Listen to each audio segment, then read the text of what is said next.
Hello, good morning, good afternoon, good evening, wherever you are in the world. You are very welcome to the official launch of the Mercedes-AMG F1 W12 performance car. The machine in question is lying in wait just around the corner there. You will be the first to see it very shortly. But in the meantime, let's have a conversation with Toto Wolff ahead of the 2021 season. Here he comes, looking very well. How do we find you after the winter break? Refreshed? Yeah, the break wasn't really long between the last race and the first. Is only 12. How long did you actually have off? Did you even have a break? Yeah, I had off around Christmas and the New Year, and that was really nice. I spent it with my wife Susie and my children, and really enjoyed it. Excellent. Well, as I said, you're looking well, but we're about to head into a new season. You'll be taking 7 titles on the bounce with you. That sounds like a team that has the experience to possibly make it 8. Yeah, but we haven't even started the season yet. So you hate looking forward, don't you? Yeah, because this crystal ball doesn't work, and I keep looking in it, and it never predicts me the future. So you can't rest on your laurels. The last few years were tremendous, and we are very proud about that. But it all starts with 0 points for everybody, equal opportunity. And in that sense, we need to do the best in every session and every single day, and not look too far ahead and dream about titles. I mean, how do you manage expectations, though, after all the success you've had? My expectations for Mercedes are lit up there as we head into this new season. Yeah, I kind of get that, but within the team, all of us together with the drivers, we never have these expectations, because there is always some kind of skepticism whether we've done a good enough job over the winter. And I know I'm sounding like a broken record, but as a matter of fact, we always think that way. And we know that if we don't push ourselves every single day, we might fall back. And this is the sheer thought is scary. Well, the car you've put together, it's a thing of beauty. You're going to see it very, very shortly. I noticed the silver is making a partial return with the AMG logo on the engine cover. It looks delightful. It's a beautiful looking car. You happy with it? Yes, I'm happy with it. Obviously, the black livery that we had last year became an iconic livery, and we are very proud about the message of this livery and also how it looked. And this year, very similar, as we will show, but there is the silver keeps sneaking back in, and at the end of the day, it's a silver arrow. That is our heritage, and we are proud of carrying that. Valtteri and Lewis are your drivers once again this season. You're one of only 3 teams to retain both the same drivers. What are the advantages of that? Stability is key in every team, and we work as a group collectively.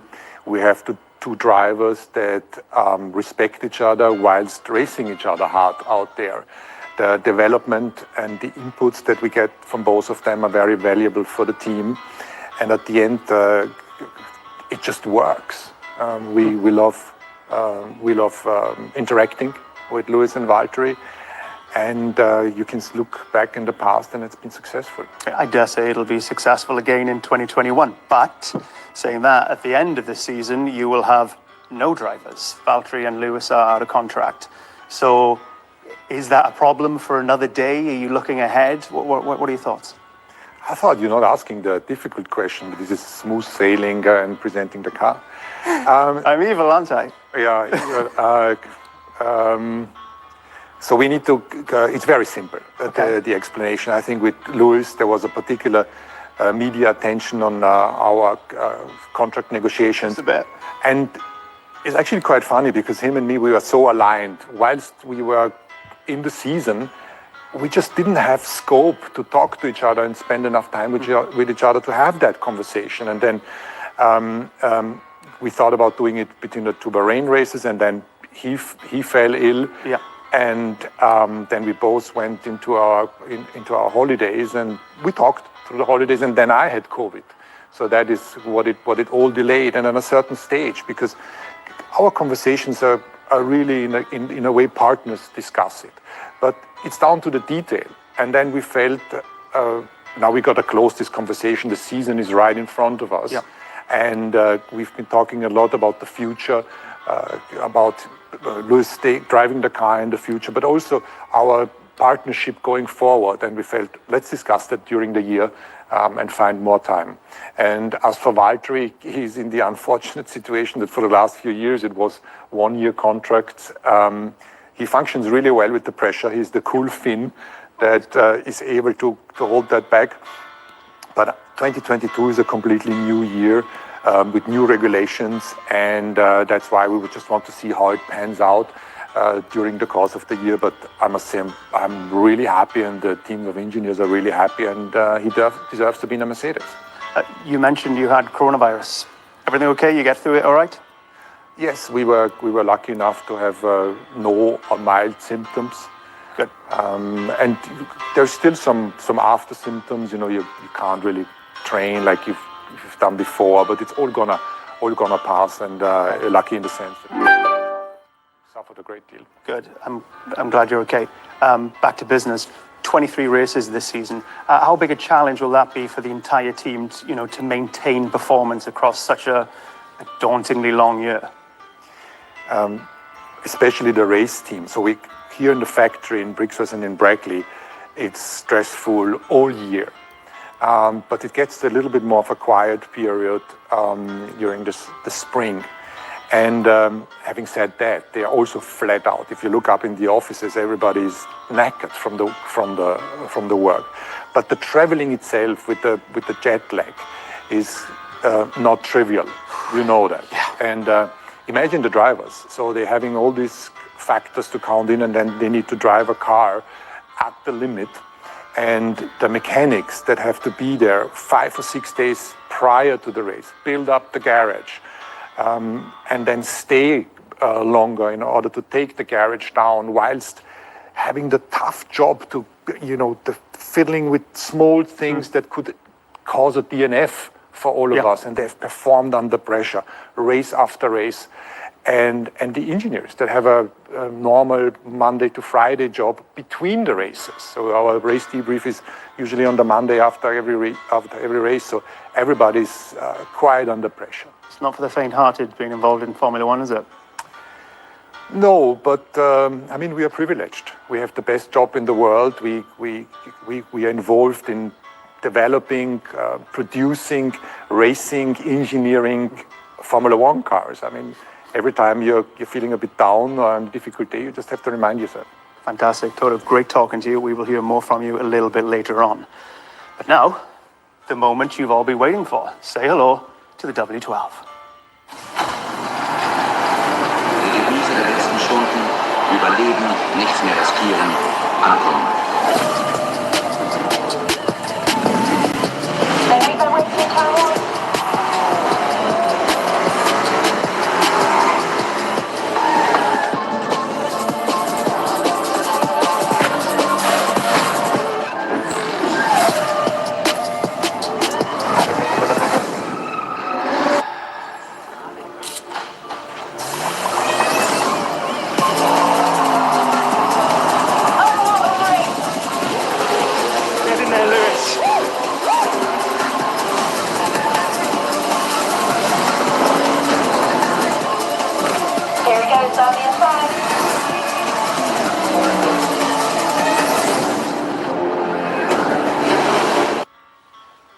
And there it is, a thing of beauty, I'm sure you'll agree. Joining us now, the two men who will drive the W12, Valtteri Bottas and Lewis Hamilton. Gentlemen, fabulous to see you. Really, really good to see you.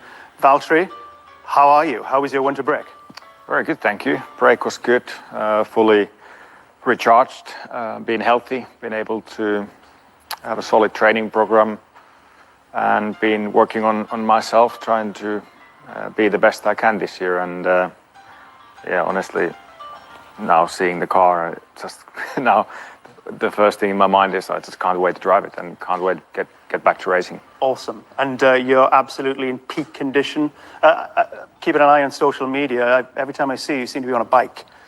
I feel like you've done a lot of mileage. Sometimes on ski-doo or snowshoes or rally car, these kind of things. But no, I'm not at the peak yet. The thing is, we're not racing yet. And in terms of physical point of view, F1 is quite different to many other sports. We have 23 races, and you kind of try to micro-peak to each of those. What lessons did you learn in 2020 that you're bringing to 2021? A lot of lessons. Again, it's so much things in this sport that you learn about yourself, and the opportunities to be better driver each year if you take those on board. And I think the main thing over the winter and over the break with the processing and learning of things has been the self-honesty. So trying to really look into the details, that how I can be better. And that's ultimately the goal when I'm on the grid in Bahrain, to know that I've done everything I can to be at my physical and my mental best. And same thing, overall target is then to get to the end of the year in Abu Dhabi and look back and say, I did everything. Gave it all I had, and hopefully that will bring the results. This will be your fifth season with Mercedes, and I swear, from the moment you've stepped into the cockpit in 2017, the wolves have been circling that seat. Are you ready to fend them off for another year? Of course I am. It's now my fifth year with the team, and actually, quite a few in Formula 1 already. So I have full focus on my own targets and the targets for us as a team and the people around me. So that's going to be the only thing on my mind. Fantastic. Best of luck, Valtteri. Moving on to Mr. Lewis Hamilton. Sir Lewis Hamilton, 7-time world champion. How are you feeling? Good. Just happy to be back and back in the factory and just ready to go, really. It's kind of, it always feels like a long break, even though they get shorter and shorter each year. But just excited for people to see the car, excited to see what it feels like when we finally get out in it. Just, the accolades, as I said, a 7-time world champion, and Sir Lewis Hamilton. And I keep thinking back to that little kid on Blue Peter with the remote control car. And my goodness, what a future that kid had and has. You know what I mean? Do you look back at the whole scope of what you've achieved?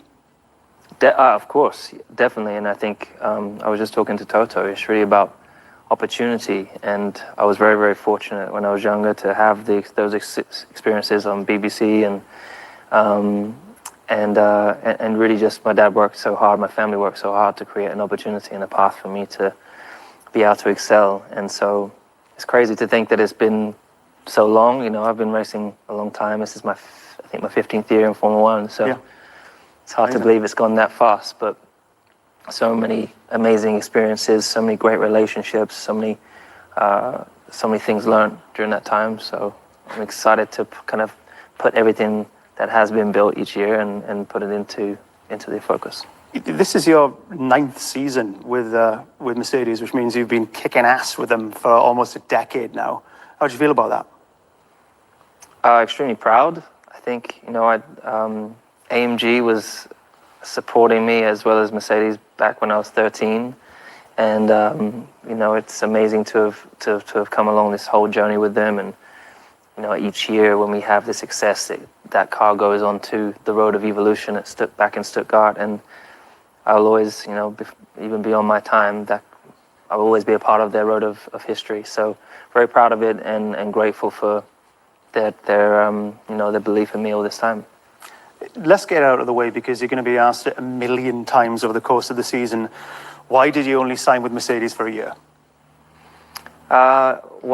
Firstly, I'm kind of in a fortunate position where I've achieved most of the stuff that I've wanted to achieve up until this point. And so there's no real need necessarily to plan too far ahead in the future. I think we're living in quite an unusual period of time in life. And I just wanted 1 year as a then we can talk about if we do more and keep adding it one if we have to. So is that quite low down the priority list? I'm assuming your main focus for 2021 is to win an 8th title. The main priority for 2021, in the past it was about just winning championships, but now it's really pushing for make it real. Last year there was a lot of discussion about equality and inclusion, and I think there was a lot of talk. This year it's all about pushing for diversity and really making sure that action is taken. So that's kind of at the core of the drive for me. but of course we exist to win. So that's what all these guys here, guys and girls here, are working towards. And so that's my goal, is to deliver that for them. Let's bring Valtteri back into the mix. What's it like being this man's teammate? Because, you know, he's an inspirational chap, but he's also, as a teammate, an absolute nightmare. It's motivating, it's challenging for sure. And yeah, of course, you know, we're teammates, we're working as a team. But at the same time, no doubt, you know, when we put the racing helmet on, then it's time to race against each other. And we hate losing, we love winning. And naturally, when you're in the car, every time you try to beat everyone, including your teammates, because you're in the same car, and it's a good benchmark. But everything what Lewis has achieved in Formula One, obviously, that's now the best benchmark you can really get, and it motivates me. Of course, I'm more always focused on myself, because I feel like it's important to prioritize where you put your energy. So I really try to work in terms of my performance, how I can be better, basically have that topic on my head every single day. But yeah, it's an extra motivation. But yeah, you know, so far it's been really good working with Lewis, and I think we've been able to, with the teamwork we do, to really push to get the team forward. And because we know that, you know, if we want to keep winning titles, we need to team up and work together as well. Would I be right in saying that Valtteri is probably up there at the top of the stack, your favorite teammate you've ever had?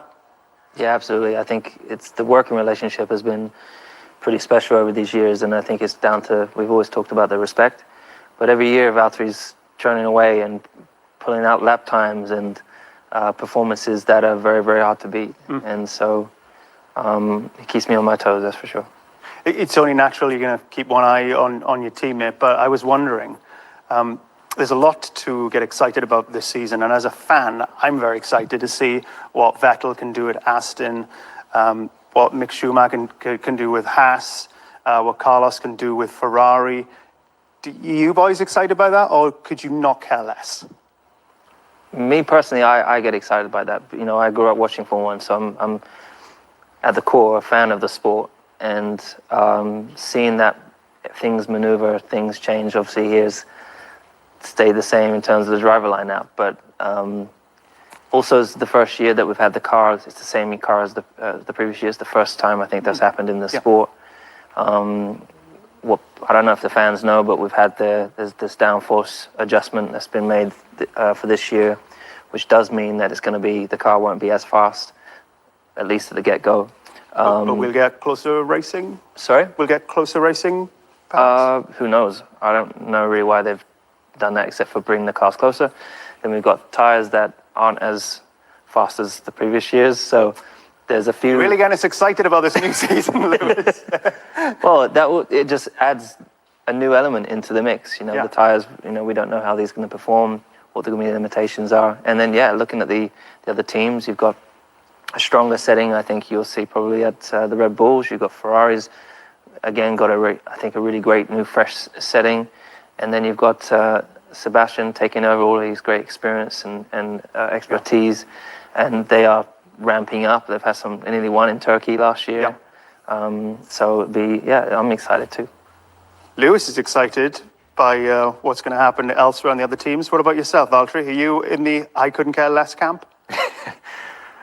Yeah, probably couldn't care less. To whom it may concern, I don't care. No, I mean, of course, yeah, it's kind of nice to see what different teams are doing, what kind of cars they're bringing for this season, and yeah, of course, you can't avoid seeing how the other new teammate pairs combinations, how they go against and etc. But yeah, I try to focus on my energy really for the performance and my things and people around me.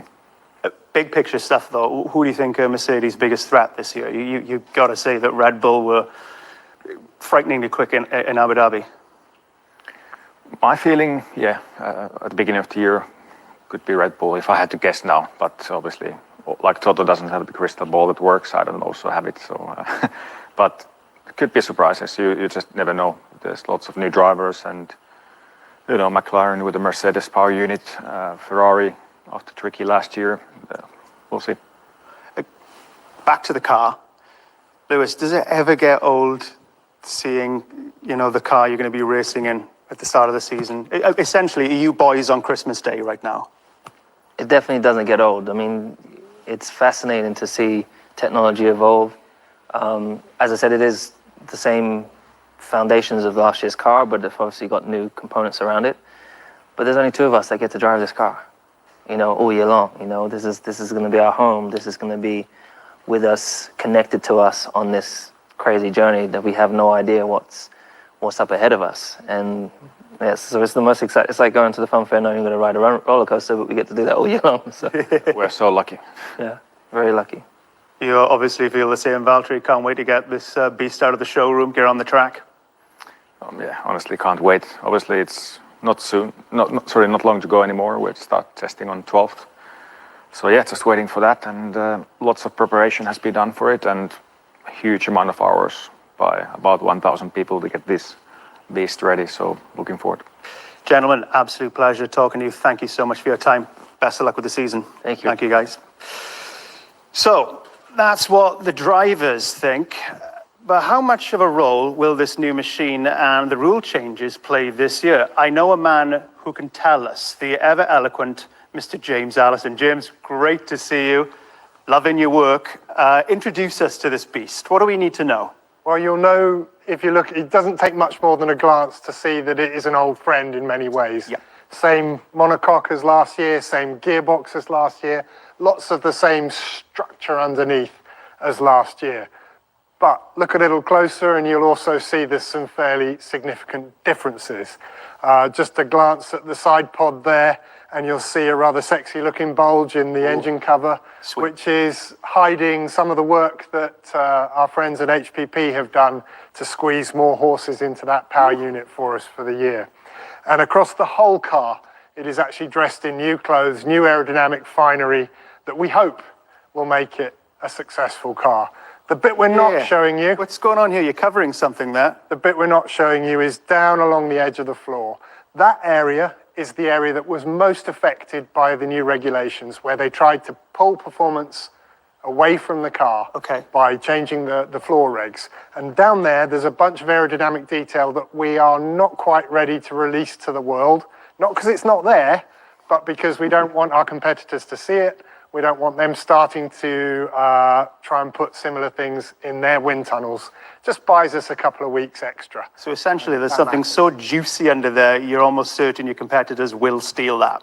I think we all look very closely at what our competitors do. So we know our competitors will be looking, and we don't have to show it yet, so we're not. So what has been the main area of development, would you say? Because I know you said it's very similar to last season, but what is the absolute newest item on this car? Well, I mean, if you leave the power unit out of it for the moment, because that's HPP's responsibility, but here in Brackley, the main area, of course, has been the aerodynamic development, because most of the sort of substructure of the car was carried over from the year before. So aerodynamic development to put as much downforce on the car as possible, but elsewhere on the car, developments to try to make it so that the bits underneath can live longer, so that we don't have to replace them so often, so that in a budget cap, we can operate more efficiently. Okay. And how has it been putting this beast together during a global pandemic? Nightmarish? No, not nightmarish. We are lucky in many ways here. Lucky, I guess, globally as a sport, because we did take, as a sport, some good decisions about how to handle the pandemic. And that's the reason why big chunks of this car are carried over for all the teams on the grid. That was a sensible choice in a year where we knew that the supply chain would be disrupted by COVID. But then we're lucky in a second way, which is we have good facilities here. We have good IT infrastructure that's allowed us to sort of spread out both to home and in the factory, and allowed us to keep functioning in a very different way of working, but we have been able to keep that workflow going and produce this car in a decent way. What would you say to anybody who says that 2021 will just be a carryover from 2020 for Mercedes? They'll win. What do you say to those people? Well, it's a touching degree of faith, but it's certainly not one that we feel here. We feel, utterly excited about everything that's in front of us, but equally anxious because so much has changed in these regulations at a detailed level that do really punish the car from a performance point of view. Have we done enough to recover back that performance better than our competitors? None of us know, and yet we know we really care about it, and so the anxiety is quite high at this time of year. Exciting times ahead, James. Always a pleasure talking to you, always educational. Thank you for your time. Let's bring in Toto Wolff for the final straight. Toto, it's the beginning of a new era for F1 with the budget cap. How important is that for the sport? The budget cap is extremely important in my opinion because the costs were escalating over the last 10, 15 years, and it became not sustainable anymore. And in that way, we are now operating in the same financial framework, and it becomes exciting because there will not be many differences in terms of spending between the teams. And we love the challenge. We have taken it on.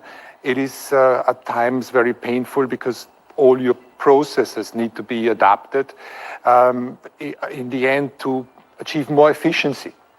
And we found out during the process that actually efficiency means performance.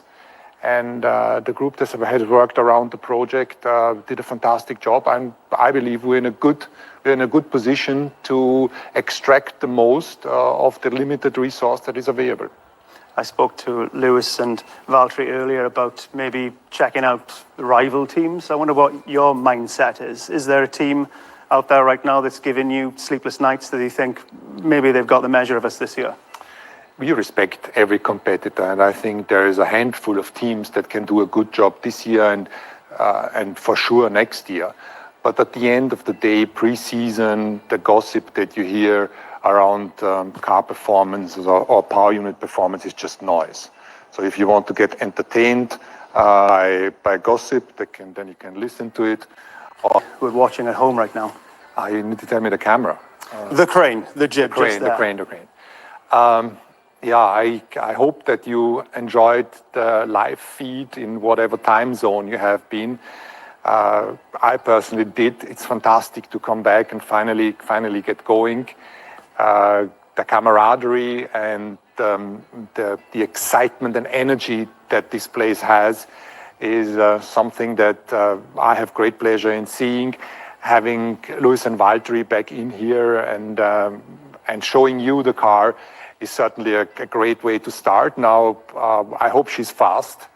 We will see in Bahrain at the first race, and we will do everything to make her faster during the season.